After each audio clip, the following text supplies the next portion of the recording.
నరాల వీక్నెస్ అనేది లేకపోలేదండి, దాన్ని తీసిపడేయాల్సినటువంటి పరిస్థితి కూడా కాదు.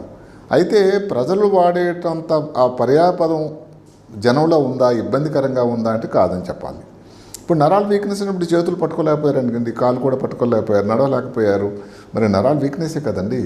అయితే జనం అంతా వాడేది ఏంటంటే అసలు తాలూకా ఏది స్త్రీ పురుషుల సంభోగంలో లోపం నుంచి అన్ని నరాల వీక్నెస్ కింద పరిగణిస్తూ ఉంటారు. అది మనం మాట్లాడుతున్న మాటలు కానే కావు.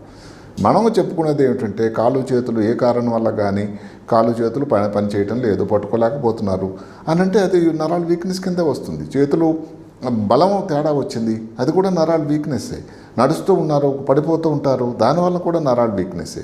అదే కాకుండా సడన్గా నరాల వీక్నెస్ వస్తుంది అంటే ఏమిటి, శరీరంలో ఒక లవణం ఉంటుంది పొటాషియం అని, ఆ పొటాషియం లోపం హైపోకిలిమి అంటారు. అలాంటి లవణం లోపం వల్ల నడుస్తూ పడిపోతారు. అది ఎవరు గమనించరు. అది అతను ఎన్నోసార్లు అట్లా వచ్చిన ఇబ్బందులు కూడా ఉన్నాయి.